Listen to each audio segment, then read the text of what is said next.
The member for Solomon, I think, was up the first. Yeah, sorry. Madam Deputy Speaker. Parliamentary Secretary, yesterday at this place I had a very insightful conversation with the Minister for Foreign Affairs about Australia's aid program and how it empowers women. Order. The recurring theme of that conversation was that only when all citizens are full participants in society can a nation realise its potential. It should be plainly obvious, but if a group excludes or artificially limits 50% of its population from full economic participation, from participating in the national discourse and from decision-making, then that society is only holding itself back. In talking about limiting participation, I need to be clear that I'm not only referring to deliberate limitations such as excluding women from educational opportunities and preventing women from voting. The conversation needs to be broader than that. For example, if a couple who have children both want to work, then a policy environment which creates inflexible work hours or which makes the cost of childcare prohibitive becomes a limitation for that society. If a legal and social environment turns a blind eye from violence or crime against women, then that becomes a limitation for the society. If the business environment does not encourage start-ups and entrepreneurs, then we are limiting opportunities for people to be self-sufficient and disempowering them who could otherwise stand on their own 2 feet. The context of my exchange with the Minister for Foreign Affairs yesterday was, as I said, Australia's foreign aid policy. In that conversation it emerged that in the Asia-Pacific region up to $47 billion is lost annually because of women's limited access to employment and up to $30 billion annually due to gender gaps in education. Today, Parliamentary Secretary, I would like to bring the conversation a little closer to home, specifically to my electorate of Solomon. In Darwin and Palmerston, the cost of childcare is high and places are very limited.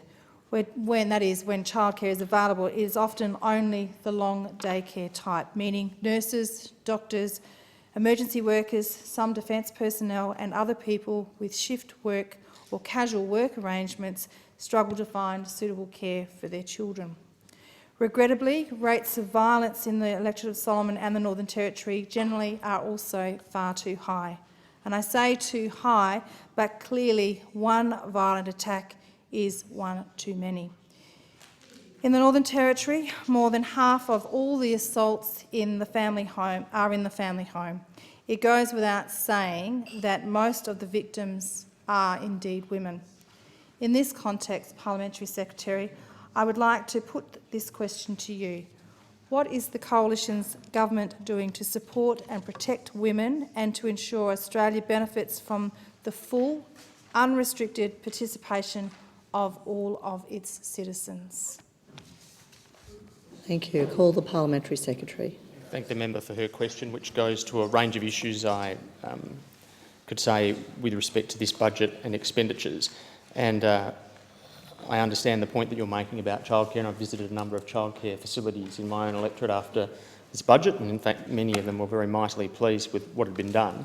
Particularly they found that there was an immense amount of confusion in the variety of payments and subsidies that were available prior to the decision that we're very much hoping would pass through the Senate and which is instituted in this budget.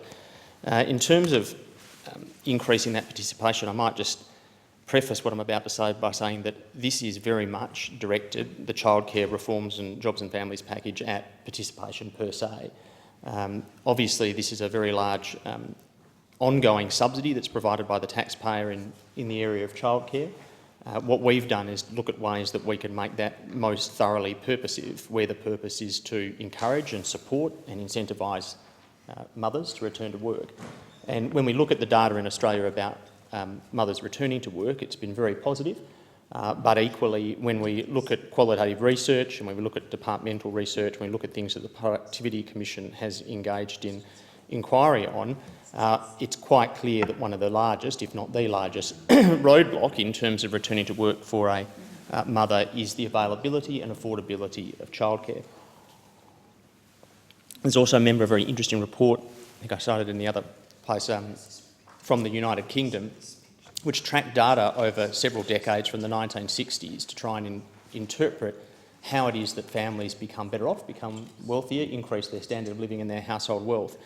And what it found was that the largest single driver over that period of time was the ability for the female in the family to go back to work and contribute to family income. So women re-entering the workforce or entering the workforce for the first time was the single biggest driver in increased family prosperity in the United Kingdom. And what was even more interesting about that report is that as a driver of family prosperity, it was much higher in the LMI, low middle income families, than any other cohort. And indeed, what it showed was that the single biggest driver of increasing family prosperity in the UK over several decades, particularly in the types of families that need the greatest assistance, was in women returning to the workforce. So looking at the packages that we have put in this budget, I'll just mention two. The partnership agreement on homelessness, which I'll come to in a moment, but which I think is very important in this space. But first of all, the childcare, jobs and family package. What we have engaged in this budget is a complete reformulation administratively of the system and in directing what are very considerable amounts of taxpayers' money. Childcare will now be, in effect, an additional subsidy of $3.5 billion. And the way in which that subsidy is going to be allocated is that families between $65,000 and $175,000 will in effect be $30 a week better off, which will represent a subsidy of around about 85% of the total amount of childcare. Importantly, up to an hourly fee cap, which we very much trust will minimise and reduce some of the exorbitancy that had grown up in some childcare centres' fees in some areas where there was a supply problem. Above the $170,000 income level, there's again a very significant amount of subsidy, around about the 50% mark, but that'll be capped at $10,000 per child for incomes above $180,000. Now, sitting beneath that very good and high level of subsidy is going to be a childcare safety net package, $327.7 million. That's going to support 95,000 disadvantaged children. $168 million is going to go specifically to families of children at risk of neglect, irrespective of whether parents meet the activity test, which I'll come to in a moment.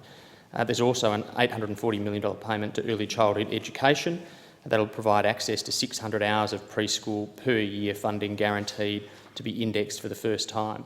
Now, all of that contributes to a scenario where it's going to be easier, simpler and cheaper for mums to return to the workforce or indeed enter the workforce for the first time, whether they're single mums or whether they're mums in a standard two-parent family. What we've determined is that is the single best way to increase family prosperity and thereby increase children's chances for a much more productive future.